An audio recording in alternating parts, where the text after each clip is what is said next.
सबसे बड़ी समस्या है कि यहाँ जो गरीब तबके के लोग हैं शुरू से लेकर आज तक बेचारे बिल्कुल असहाय, गरीबी से तंग, बेरोजगारी तो काफ़ी हद तक बढ़ चुकी है।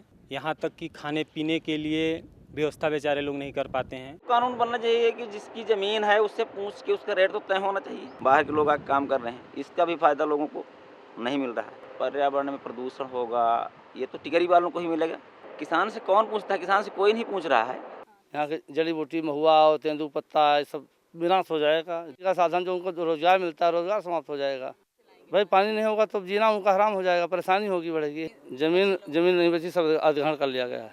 हमारा जमीन गया और हमारे जमीन पर कब्जा कर लिए सरकार।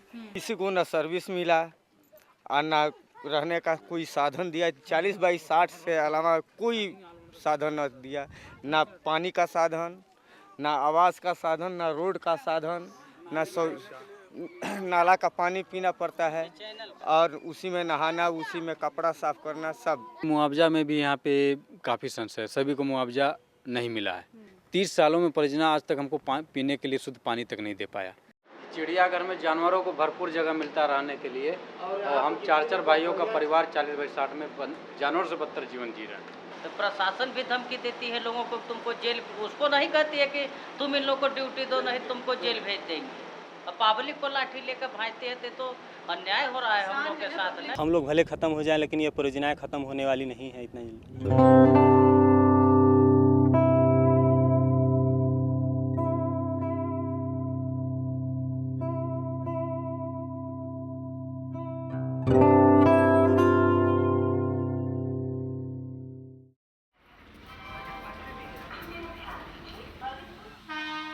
ब्लैक डायमंड एक्सप्रेस पूर्वी भारत के महानगर कोलकाता को धनबाद से जोड़ती है, जो वहां से 270 किलोमीटर की दूरी पर देश की कोयला राजधानी है। इस ट्रेन का नाम ही तेजी से औद्योगिकरण की ओर बढ़ने का प्रयास करते भारत में इस जीवाश्म ऊर्जा के महत्व को दर्शाता है।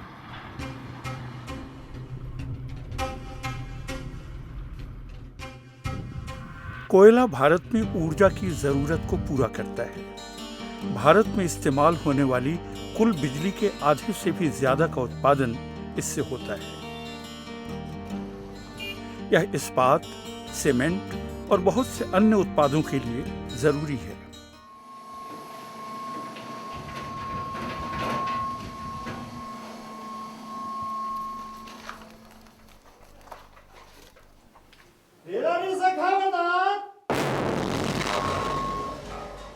जिस तरह कोयले का खनन होता है, उसी में भ्रष्टाचार और भारत के राजनीतिक अर्थतंत्र के संचालन की गड़बड़ियां निहित हैं।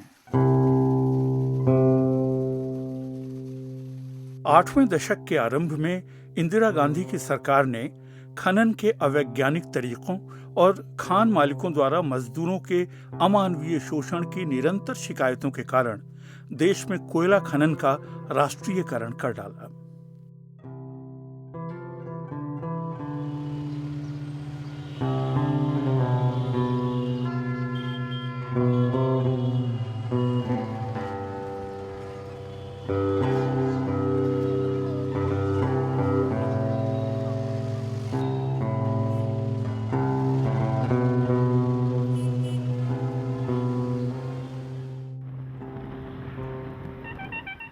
लेकिन राष्ट्रीयकरण से कायदे कानून का खुला उल्लंघन रुक नहीं पाया।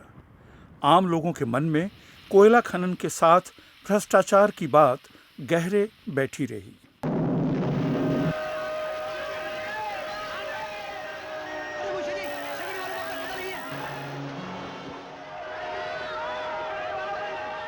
आपको क्या फिक्र हो सकती है सेठ साहब? 5 मजदूर मरते हैं, मर जाएं। बड़ी गरीबी है इस बस्ती में। 5 की जगह 25 आ जाएंगे, आपका काम चलता रहेगा, तिजोरी भरती रहेगी। इस फेस को काटने के लिए मजबूत खंभों की जरूरत है, मगर यहाँ गिनती के खंभे और वो भी सड़े हुए। और आप अच्छी तरह जानते हैं कि इससे छत के गिरने का खतरा पैदा हो सकता है, जिससे मजदूरों की जानें जा सकती हैं। इन मजदूर मलकट्टों की जान से कहीं ज्यादा कीमती है ये कोयला। ज्यादा कोयला हासिल करने के लिए स्थानीय लोगों की सहमति के बिना सघन वन वाले इलाकों और उपजाऊ कृषि क्षेत्रों पर धावा बोल दिया गया। स्थानीय लोग जीवन यापन के लिए इन्हीं चीजों पर पूरी तरह निर्भर थे। मुख्य कारण ये है कि इस इलाके के लोगों के गुजारे का साधन जमीन ही था। धंसान और खुले खनन के कारण जमीन हाथ से निकलती रही।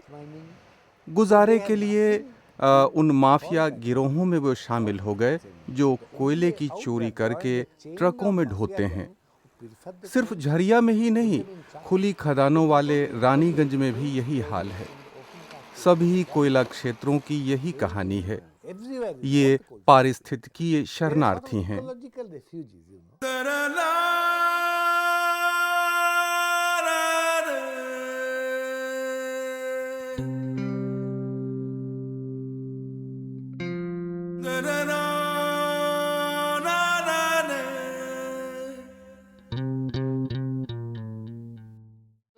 Of the midnight hour, India will awake to life and freedom.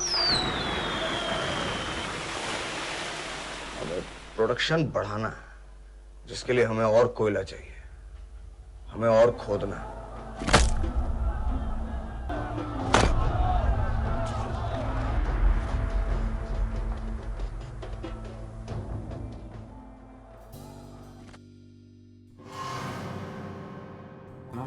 कोयला खनन से जुड़ा एक बहुत बड़ा घोटाला 22 मार्च 2012 को सुर्खियों में आया, जब व्यापक प्रसार वाले अंग्रेजी अखबार टाइम्स ऑफ इंडिया ने कैग की वह प्रारंभिक रिपोर्ट प्रकाशित की, जिससे जाहिर हुआ कि 1992 में गठित कोयला मंत्रालय की एक स्क्रीनिंग कमेटी ने कई कंपनियों को कोयला खनन के लाइसेंस मनमाने ढंग से आवंटित किए।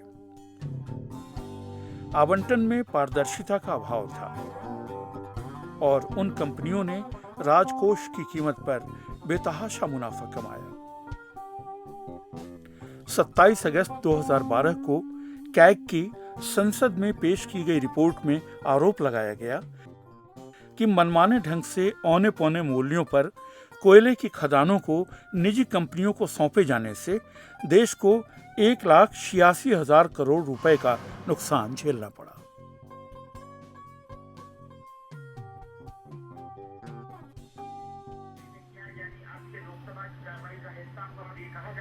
प्रधानमंत्री ने अपने बैठक जैसे लोकसभा में कोयला घोटाले पे ये सफाई दी है, जो हमें जानकारी है उसके मुताबिक I, Manmohan Singh, do swear in the name of God that I will bear true faith and allegiance to the Constitution of India as by law established. जब मैं सचिव था, उन्हीं दिनों लगभग 1 साल तक प्रधानमंत्री के पास कोयला मंत्रालय था। शिबू सोरेन 2 बार मंत्री बने और हटे। जैसे ही मैंने प्रधानमंत्री के सामने यह मुद्दा रखा, वे सहमत हो गए कि पारदर्शी नीलामी वाली व्यवस्था की जरूरत है, परंतु मंत्रालय के भीतर ही तत्कालीन कोयला राज्य मंत्री श्री राव और वापस आए हुए शिबू सोरेन दोनों ही इस व्यवस्था के पक्ष में नहीं थे। इसीलिए काफी समय के लिए दोनों ने इस प्रस्ताव को दबा दिया। मेरे पास कोयला खदान राष्ट्रीयकरण कानून में संशोधन के लिए कानून मंत्रालय की मंजूरी थी। उस संशोधन के बाद नीलामी वाली व्यवस्था कानूनी तौर पर मजबूत हो जाती, लेकिन सब कुछ के बावजूद कोयला मंत्रालय और कानून मंत्रालय के बीच फाइल घूमती रही। मेरा मानना है कि तरकीब यह की जा रही थी कि पुराने तरीके से ही आवंटन हो, नए नियम तब तक लटके रहें जब तक अच्छी खदानें आवंटित न हो जाएं। जब कुछ भी ठीक ठाक बचा न रह जाए तो फिर नीलामी की बात की जाए। The states politicians राज्य के और केंद्र के राजनेता पारदर्शी कार्यवाही नहीं चाहते थे, सीधी बात यही थी। लेकिन नीलामी जैसी कार्यवाही के बगैर कोयले की सही कीमत नहीं जानी जा सकती। अगर कार्यवाही पारदर्शी न हो तो किसी कोयला खदान का वास्तविक मूल्य और कोयले के उत्पादन की लागत का कभी पता नहीं चल सकता। अब मैं समझता हूं कि राज्य और केंद्र के राजनेताओं की पूरी जमात नीलामी को लेकर हिचक रही थी, क्योंकि इस सारे मामले में अनेक निजी स्वार्थ शामिल थे। Competitive bidding seems to be the ultimate solution to save the नौकरशाहों या bureaucrat, नीति to save the निर्धारकों को policymaker किसी भी of प्रकार के any आरोपों से allegations. बचाने का People are अचूक forgetting तरीका that we are going to build प्रतियोगियों this के country बीच not बोली on लगवाने trying का to ही save हो the सकता है। bureaucrat. We are going to build this country on हमें building देश का infrastructure. निर्माण करना है, इसके लिए मूलभूत ढांचे की रचना करनी है। हमें ये नहीं सोचना चाहिए कि प्रधानमंत्री को सिर्फ इसी मुद्दे पर ध्यान केंद्रित करना चाहिए था, क्योंकि वो कोयला मंत्री भी थे। Now, so far as issue of building consensus, जहां तक सर्वानुमति बनाने की बात है, तो कौन करेगा यह काम? राजनेता को पहल करके सर्वानुमति बनानी चाहिए। अगर मंत्रालय में ही राज्य मंत्री और कैबिनेट मंत्री नीलामी के खिलाफ थे, तो सर्वानुमति की कोशिश भी नहीं हुई। यह कहना कि सर्वानुमति के न होने के कारण पूरी प्रक्रिया में देर हुई, कोई सही बयान नहीं है। पहले बाजार मूल्य वास्तविक मूल्य से बहुत कम होता था, इसीलिए कोयले की कालाबाजारी होती थी।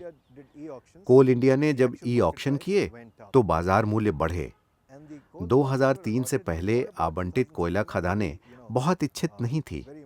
खरीदार सोचते कि चलो एक खास उद्योग कुछ कर रहा है। 2004-05 में वैश्विक स्तर पर तेजी आई और कोयला तब जाकर एक महत्वपूर्ण चीज हो गया। दुर्भाग्य से आज 2013 में भारत मुश्किल में है, क्योंकि आवंटित कोयला खदानों में खनन ही नहीं हुआ है। when you give a resource, अगर बहुत कम दाम पर बिना किसी प्रतियोगिता के आप कोई संसाधन दे रहे हैं कि कोयला अपने तरीके से बेच लो या उसके बाजार मूल्य के आधार पर बैंकों से पैसा उठा लो, तो इसका मतलब हुआ कि आप निजी कंपनियों को खजाने सौंप रहे हैं। the second thing is, प्राकृतिक संसाधनों के सीमित होने के कारण इनका मूल्य तय करना बहुत कठिन है। जब आप बड़ी मात्रा में उसे निजी क्षेत्र को सौंप देते हैं, तो आप आम लोगों की चीज को एक ट्रस्टी की हैसियत से बांट रहे हैं। सरकार इन प्राकृतिक संसाधनों के संदर्भ में जनता की ओर से मात्र ट्रस्टी है और उसे इन संसाधनों की मनमानी बंदरबांट नहीं करनी चाहिए। अनेक प्रभावशाली लोगों की शिनाख्त हुई जो कोयला खनन का अधिकार पाने वाली निजी कंपनियों के प्रोत्साहकों और निदेशकों से जुड़े थे। ऐसे लोगों में सत्तारूढ़ इंडियन नेशनल कांग्रेस से जुड़े नागपुर के सांसद और मीडिया स्वामी विजय दारदा और उनके भाई महाराष्ट्र के शिक्षा मंत्री राजेंद्र दारदा, हरियाणा में कुरुक्षेत्र के सांसद नवीन जिंदल और उनके संबंधी, वर्तमान केंद्रीय मंत्री सुबोधकांत सहाय जो खाद्य प्रसंस्करण के केंद्रीय मंत्री थे, श्री प्रकाश जायसवाल कोयला राज्य मंत्री, संतोष बागरोडिया पूर्व कोयला राज्य मंत्री आदि शामिल हैं। शामिल अन्य व्यक्तियों में तमिल मुनित्र कड़गम के एस जगत रक्षकन हैं जो सूचना एवं प्रसारण के तत्कालीन मंत्री थे। लाभ पाने वालों में भारतीय जनता पार्टी के एक सांसद अजय संचेती की कंपनी है जो पूर्व भाजपा अध्यक्ष नितिन गडकरी के निकट रहे हैं। कोयला खनन का लाइसेंस पाने वाली कंपनियों में बहुत सी ऐसी हैं जिनका बिजली, इस्पात या सीमेंट उत्पादन से बहुत थोड़ा या ना के बराबर लेना देना है। इनमें से कुछ तो खैनी और सीडी बनाने वाली कंपनियां हैं। I think the CAG should have gone deeper into the CAG को इस बात की गहराई में जाना चाहिए था कि वो कंपनियां क्यों निष्क्रिय होकर बैठ गईं। कैग पूरी तरह सीमित सूचना के दायरे में रहा। मेरी राय है कि अपना शेयर बेचने वाले हताशा या अपनी परियोजना की विफलता या फिर इस बात के शिकार हुए कि बैंकों ने उनकी ऊर्जा उत्पादन की योजना को सही वक्त पर सहारा नहीं दिया था। उन्हें लगा होगा कि इसमें झंझट बहुत है। जब लोग इस क्षेत्र में निवेश करने को बढ़ते हैं तो विशेषकर मूल ढांचे में उन्हें बड़ी पूंजी लगानी होती है और देर तक इंतजार भी करना पड़ता है। इससे फर्क नहीं पड़ता कि कोयला खनन क्षेत्र में पहले से जो लोग हैं उन्हीं को आगे की भी अनुमति दी जाए। इसका अर्थ है कि निवेशकों का दायरा बढ़ाया ही न जाए। मुझे कोई फर्क नहीं पड़ता। मुझे तो पूंजी निवेश से मतलब है इस क्षेत्र में। Now it is possible that हो सकता है कि कोई कंपनी कोयला उद्योग से जुड़े व्यवसाय में न हो, लेकिन ऊर्जा उद्योग या ऐसी किसी गतिविधियों में शामिल होना चाहे।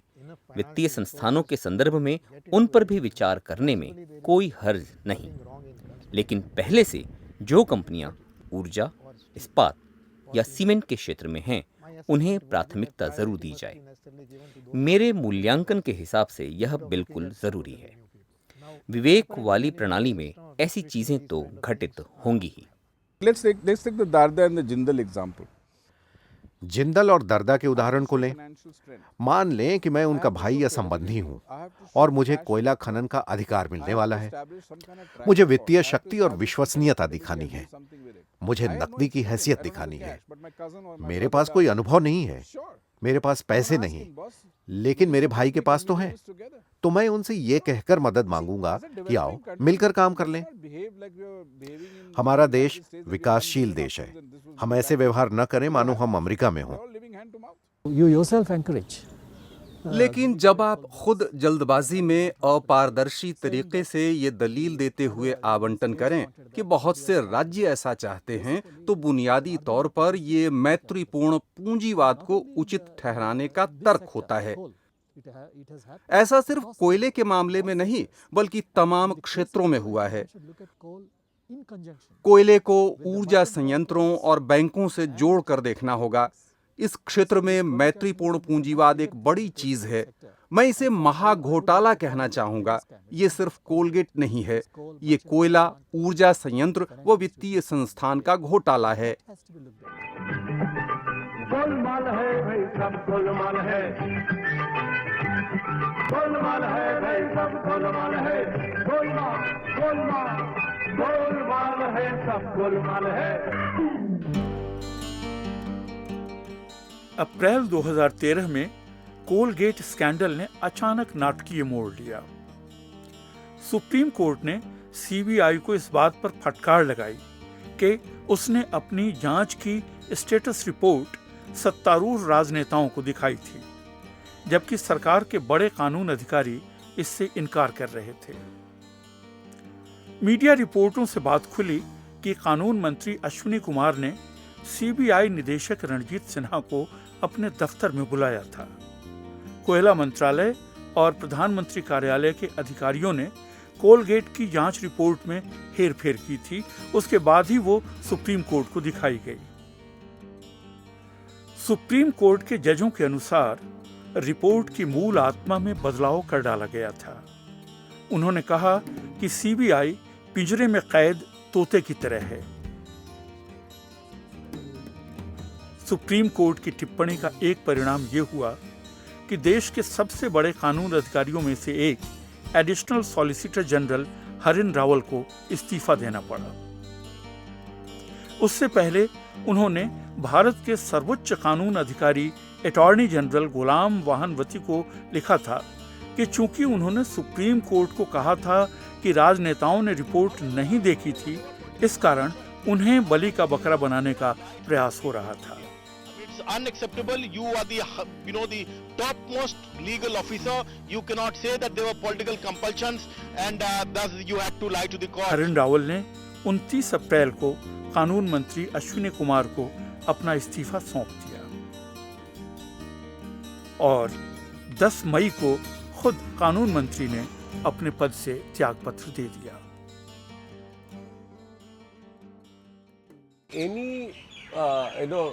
समाज या राष्ट्र के संसाधनों को मित्र पूंजीवाद के हवाले करना मौजूदा शासन की विशेषता है। दिन ब दिन यह चीज बढ़ती जा रही है।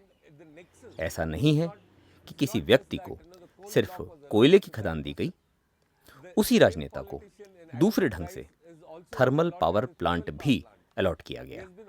उसी को पीडीएस सिस्टम में नमक की सप्लाई का काम भी मिला। इस मित्र पूंजीवाद का दायरा खासा बड़ा है।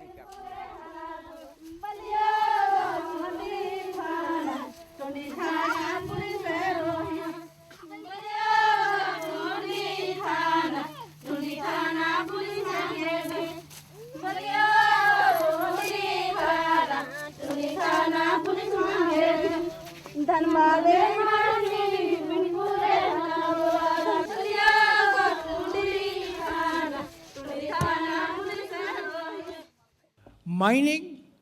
has led to growth. खदानों के खनन ने आदिवासियों की तकलीफ को बढ़ाया है।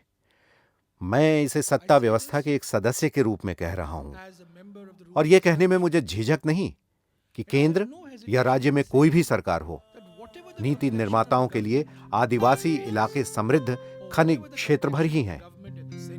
हम उन क्षेत्र के निवासियों से ज्यादा बॉक्साइट, लौह अयस्क और कोयले को लेकर परेशान रहते हैं। और जिस तरह खदानों में खनन हो रहा है वो पर्यावरण और समाज को नष्ट करता जा रहा है। इसीलिए आदिवासी समाज हमसे कटता जा रहा है। भारत की कम्युनिस्ट पार्टी माओवादी जिंदाबाद जिंदाबाद जिंदाबाद। साम्राज्यवाद मुर्दाबाद मुर्दाबाद मुर्दाबाद। सलवा जुड़ो मुर्दाबाद मुर्दाबाद मुर्दाबाद। सलवा जुड़ो फांसीवादी अभियान को हरा दो हरा दो हरा दो। राहत शिविर में रहने वाले जनता को घर वापस आओ घर वापस आओ घर वापस आओ। सलवा जुड़ो राहत शिविर। First, understand and realize that the process of पहले हमें समझना पड़ेगा कि हमें अपनी विकास योजनाओं में सबसे गरीब लोगों को साथ लेकर चलना होगा। शुरू से यही हमारी विचारधारा रही है। इसलिए विकास की प्रक्रिया में इनके हितों पर विचार करना पड़ेगा। मैं नहीं समझता कि आज तक इस पहलू पर ज्यादा ध्यान दिया गया है। जब तक इस बात पर पूरी तरह विचार करके इसे अमल में नहीं लाया जाता, ज्यादा से ज्यादा समस्याएं पैदा होती रहेंगी और जंगलों के ग्रामीण और आदिवासी अतिवाद की तरफ आकर्षित होंगे।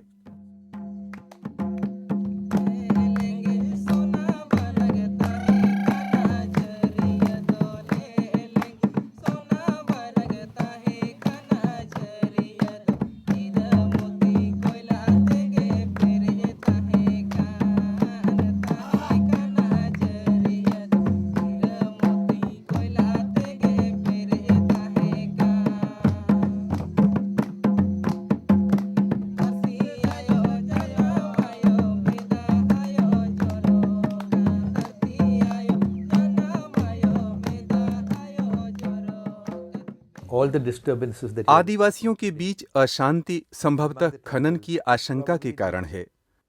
5वीं अनुसूची वाले क्षेत्र में कोई भी गैर आदिवासी या उस राज्य में अनुसूचित श्रेणी में शामिल न किया गया आदिवासी जमीन को लीज पर ले या खरीद सकता है। पहले एहसास करना होगा कि हमें विकास की प्रक्रिया में सबसे गरीब लोगों को साथ लेकर चलना होगा। ये हमारी विचारधारा रही है, क्योंकि आदिवासी और वनवासी आर्थिक निर्धनता के कारण बेआवाज हैं। हमारे अपने लोगों के साथ व्यवहार का मौजूदा तरीका गलत है। 1990 के दशक के आरंभ की वर्ल्ड बैंक की एक रिपोर्ट के अनुसार भारत सरकार की परियोजनाओं में 1947 के बाद से बेघर होने वाले 45 लाख लोगों को जमीन या मुआवजा नहीं मिला है। पुनर्वास का रिकॉर्ड बड़ा ही भयानक है। मेरी राय में समाधान संभव है, जिनसे सभी पक्ष संतुष्ट होंगे और हमें उनको पाने की कोशिश जरूर करनी चाहिए। अगर आप दीर्घकालिक स्तर पर सोचें तो अबाध खनन संभव है। शुरुआत में पेड़ हटेंगे, धरती खुदेगी, सारी समस्याएं पैदा होंगी। पर आपके पास खदान को बंद करने की अच्छी योजना हो तो खुदाई के साथ साथ उसको भी किया जा सकता है। आप मिट्टी के भराव और फिर से पेड़ लगाने का काम भी साथ साथ कर सकते हैं। पब्लिक पॉलिसी का मतलब है कि आप जनता का कल्याण सुनिश्चित करें, सिर्फ ज्यादा रेवेन्यू की बात ना सोचें। दरअसल बिजली गरीबों के लिए ज्यादा जरूरी है। अमीर तो जेनसेट ले सकते हैं। पहले आओ पहले पाओ का नियम विचित्र है। भारत में स्पष्ट रूप से गरीबी का कटोरा ही खनिजों का कटोरा है। जिस तरह सार्वजनिक और निजी क्षेत्र दोनों ने अपनी पर्यावरण या समाज संबंधी जिम्मेदारियों को ठुकराया है, उससे असंतोष बढ़ता गया है। आदिवासियों को पहले इंसानों की तरह देखो। ऐसे ना देखो कि इन लोगों को विस्थापित करके हम और कोयला और यूरेनियम और लौह अयस्क और बॉक्साइड और मैंगनीज पा सकते हैं, जो कि तेजी से विकसित होती अर्थव्यवस्था के लिए आवश्यक कच्ची सामग्री है।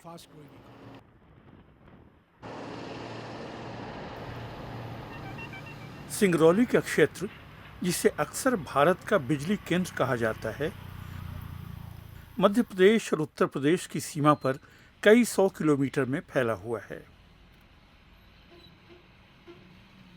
यह इलाका बिहार, झारखंड और छत्तीसगढ़ राज्यों की सीमा के भी करीब है। इस क्षेत्र ने लगभग 15,000 मेगावाट्स बिजली उत्पादन की क्षमता हासिल की है और देश की जरूरत की 10% कोयला आधारित बिजली यहाँ पैदा होती है। सार्वजनिक और निजी क्षेत्र की कंपनियों को दी गई मंजूरी वाली परियोजनाएं जब चालू हो जाएंगी तो इस क्षेत्र की ऊर्जा उत्पादन क्षमता अब से दुगनी हो जाएगी।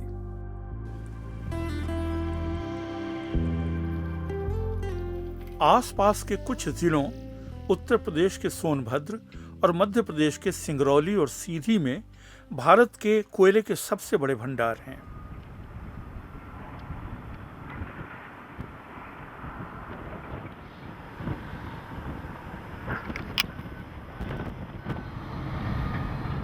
जो व्यावसायिक दुनिया के लिए पूंजी निवेश के बड़े अवसर के तौर पर मौजूद है, वही स्थानीय आबादियों के लिए संसाधन अभिशाप है।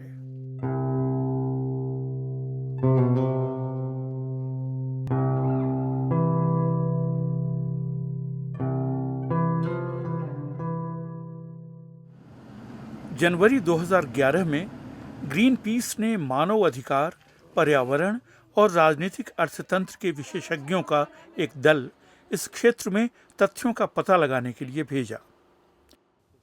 दल ने पाया कि कोयला खनन का यहाँ के पर्यावरण पर बेहद विनाशकारी प्रभाव पड़ा और यहाँ के बहुत से बाशिंदों की रोजी रोटी बर्बाद होकर रह गई। जलाल पहाड़ी दसे जा, रंगाव मटिर दसे जा,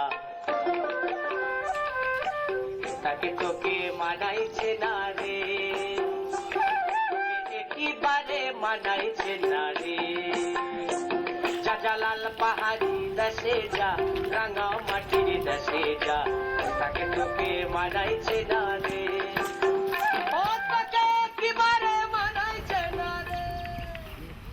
I was posted as the additional collector. 1983-84 में मैं सिंगरौली में एडिशनल कलेक्टर था। उस समय सिंगरौली बिल्कुल अलग दिखता था। मध्य प्रदेश वाले इलाके में विंध्याचल परियोजना शुरू हो रही थी और उसके लिए वे लोग जमीन चाह रहे थे। मैं एक छोटे से गांव में रहता था और मैंने निकट से देखकर जाना कि विस्थापन क्या होता है। अब के समय में विस्थापन निजी कंपनियों की वजह से होता है। यही तब हो रहा था जब विस्थापन बुनियादी ढांचे वाली सरकारी परियोजनाओं के चलते हुआ था। मैंने सरदार सरोवर वाले संघर्ष और उसके परिणामों को बहुत करीब से देखा। सिंगरौली के विस्थापन को भी देखा और इसीलिए मैं उस अन्याय को बड़ी शिद्दत से महसूस करता हूं, जो सिर्फ कानून के अंदर नहीं बल्कि उसको लागू करने के तरीके में भी निहित है। हम विस्थापन की पीड़ा के प्रति बिल्कुल संवेदनशील नहीं हैं, क्योंकि जो लोग प्रभावित हुए वे सर्वाधिक वंचित मनुष्य थे।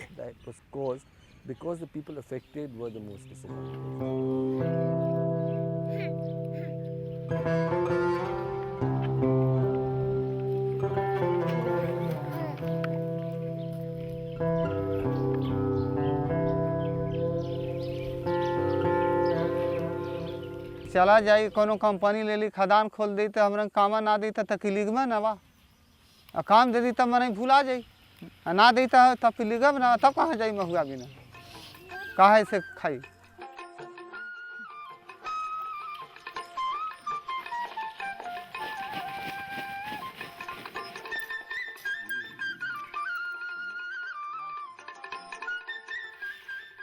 इसमें दिया है कि आपको विस्थापित की बार में मिली आप लोगों का विधवा पेंशन मिलेगा, तो 10,000 महीना बोला है देने की। और वो बोले हैं कि बच्चों का पढ़ने के लिए कॉलेज देंगे, और आप लोगों की जितना परिवार हैं एक परिवार में एक नौकरी देंगे।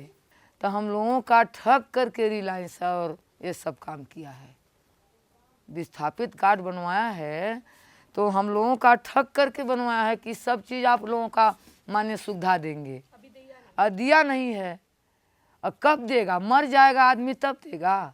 कुछ हमरन की साधन नहीं दिए है साहब, तब का कही हमरन की ना लाइन ना बिजली ना तो हमरन के कूलर ना पंखा ना हमरन के कुछ नहीं दिए। बगी में जंगल गाय में आन कर लड़क दिए हैं तो कहाँ पाई, हम धूप में मरते हैं।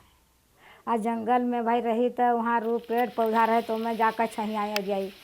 आ यहाँ कहाँ मिले पत्ता मुखारी, वहाँ करी खाई। आ यहाँ तो कुछ काम रोजगार हमरन की जंगरे करे ना पारब दूसर काम, अब कैसे दाना खाब, कैसे का करब। हमारा ज़मीन गया और हमारे ज़मीन पर कब्जा कर लिए सरकार, और लोगों को गांव घर के लिए बच्चों को ड्यूटी नहीं दे रहा है, कहता है कि लोकल है नहीं देंगे।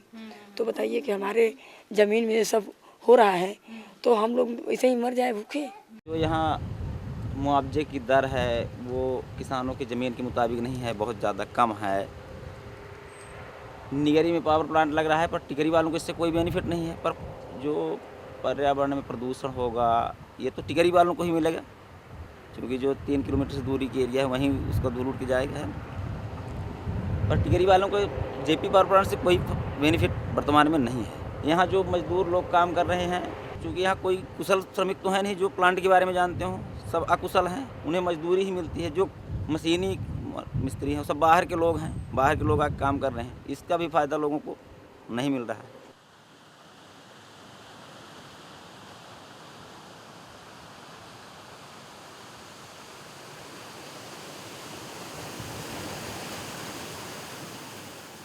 पानी का स्रोत अब यही नदी है लोगों को जीने के लिए, तो ये इसका प्रदूषण मतलब डस्ट से बहा जाएगा और कचरा फैला के प्लांट का इसमें डाल रहे हैं, पानी रोक रहेंगे तो ख़त्म हो जाएगी बाजार, बीमारी फैलेगी, गरीबों को परेशानी होगी, प्रदूषण फैलेगा, बीमारी फैलेगी, और लोग हम मजदूरी तक नहीं पा रहे हैं, बाहर के लोग मजदूरी कर रहे हैं। इससे पहले हम जहाँ परियोजना लगी हैं वहाँ हम लोगों की भूमि थी, वहाँ से विस्थापन हम लोग किए गए हैं, और इसके बाद इसी डिबुलगंज में आके हम लोग बसे हुए हैं।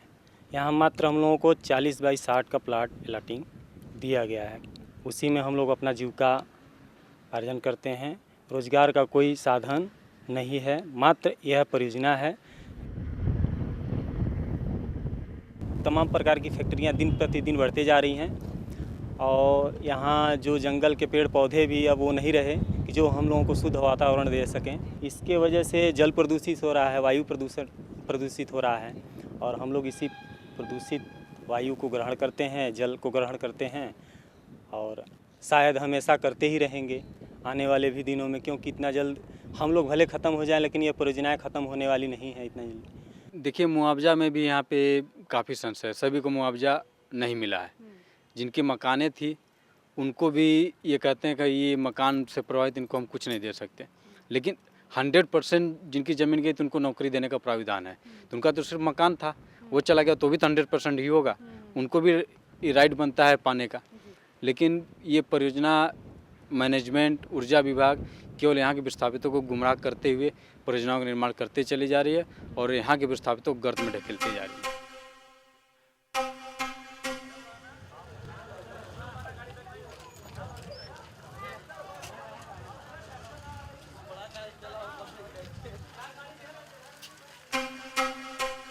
ब्लैकआउट के दूसरे दिन भारत में सब ठप पड़ा है। 60 करोड़ लोग बिजली से वंचित हैं और आधे देश में अंधेरा है। कम से कम 300 ट्रेनें रुकी पड़ी हैं। अन्य महत्वपूर्ण बुनियादी ढांचों पर असर पड़ा है, जिससे यातायात में रुकावट आई है और कोयला मजदूर खदानों के अंदर फंसे पड़े हैं। आज पर्यावरण संबंधी मुद्दों को विकास की राह में रोड़ा मानना गलत है, क्योंकि कोयला घोटाले से ये बात स्पष्ट हो गई है कि असल में राजनीतिक व व्यापारिक जगत के गठजोड़ से अवरोध पैदा हो रहा है। कोयला उत्पादन में हम इसलिए लक्ष्य से पीछे रहते हैं कि ऊर्जा सुरक्षा के नाम पर जमीन हथियाने का धंधा चलता है। सबको बिजली मुहैया कराने के बजाय नियत तो कुछ लोगों की जेबें भरने की है। इस तरह के उद्योग में पर्यावरण और समाज के संदर्भ में काम करने का जो तरीका होता है, उसी में ये निहित है कि स्थानीय लोगों को लाभ पहुंचाने की बजाय ये बाहरी लोगों को समृद्ध करता है। वैसे बाहरी लोग संसाधनों का विशाल भंडार इकट्ठा करके सांसद या विधायक बन जाते हैं। स्थानीय लोग तो लगातार गरीबी की मार झेलते रहते हैं।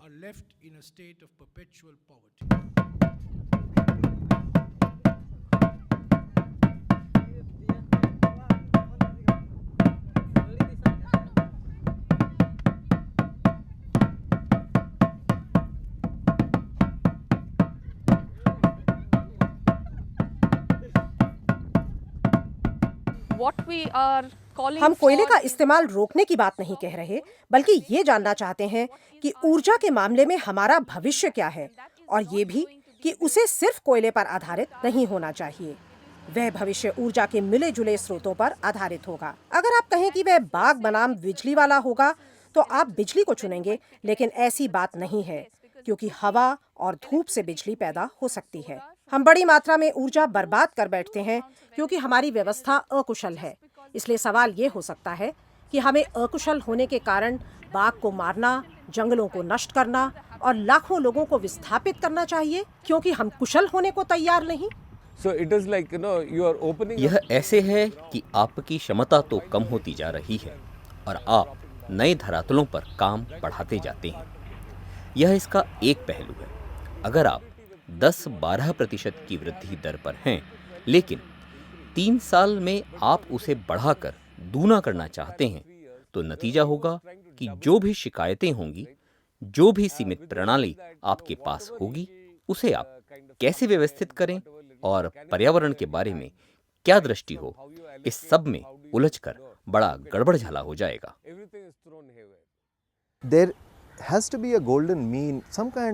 पर्यावरण को बचाने की जरूरत और लोगों के लिए ऊर्जा पैदा करने की अपरिहार्य जरूरत के बीच एक प्रकार का संतुलन बनना चाहिए। अगले 20 साल में भारत के लिए ये एक बड़ा दबाव होगा। हम कैसे निपटेंगे? मसलन हम अगर बाघों वाले क्षेत्र से बाहर गांवों को दोबारा बसाना चाहें, तो उस काम में ग्रामीणों को शामिल करना अकेला रास्ता है।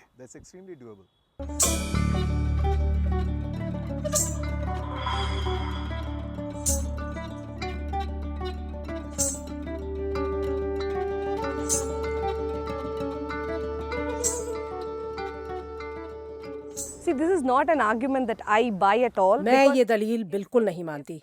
अगर विकास वही है जो सिंगरौली में दिखता है, तो मुझे नहीं मालूम कि राजनेता भी इस तरह का विकास चाहते हैं। आप उनके संसाधनों का इस्तेमाल कर रहे हैं, आप उन्हें अपनी जमीनों से विस्थापित कर रहे हैं, आप उनकी आजीविका छीन रहे हैं, फिर आप उन्हें पुनर्वास कॉलोनियों में डाल दे रहे हो, जहां बिजली नहीं है, रोजगार नहीं है, कुछ भी नहीं है। मैं इससे बिल्कुल सहमत नहीं। मेरे लिए ये कतई विकास नहीं है। In short term, there are issues of जंगलों की बर्बादी और पर्यावरण के मुद्दे खड़े हो रहे हैं, लेकिन निश्चित तौर पर ऐसे तरीके हैं कि हम पारिस्थितिकी को और लोगों की बस्तियों को दूरगामी नुकसान पहुंचाए बगैर ऐसी परिस्थितियां पैदा हों कि वंचित लोग आज की तुलना में बेहतर जिंदगी जी सकें।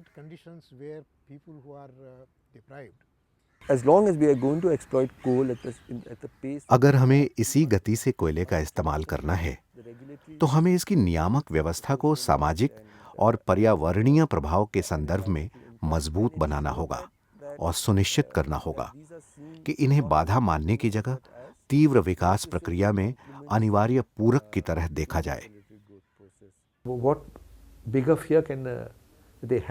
आदिवासियों के लिए इससे बड़ा डर और इससे बड़ा खतरा क्या हो सकता है? क्योंकि वे सिर्फ बेघर नहीं बल्कि जीवन यापन के साधनों से भी वंचित हो जाते हैं। अगर किसी 5वीं अनुसूची वाले क्षेत्र में उनका पुनर्वास नहीं होता तो वे संवैधानिक प्रावधानों से वंचित हो जाते हैं। अनेक खनन वाले क्षेत्रों में ऐसा नहीं किया गया है। मैं इसे जोर देकर कहना चाहूंगा कि दुर्भाग्यवश जहां खनन हुआ है, आदिवासी और वनवासी लोग गरीबी से और बदतर गरीबी की हालत में पहुंच गए हैं। उनकी सेहत बदतर हुई है। मैं खुद ऐसे बहुत सारे इलाकों में गया हूं जहां आदिवासी और वनवासी तथाकथित विकास की ऐसी ही प्रक्रिया में पड़े हैं।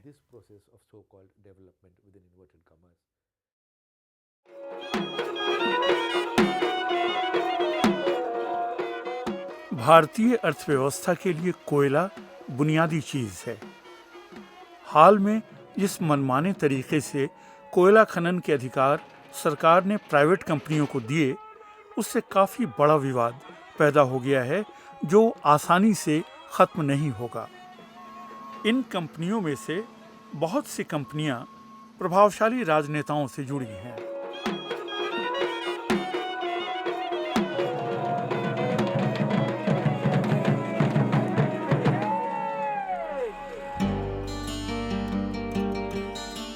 आज का सिंगरौली इस बात का प्रतीक बन चुका है कि भारत के विकास के प्रतिमान में बहुत सी गलतियां शामिल रही हैं।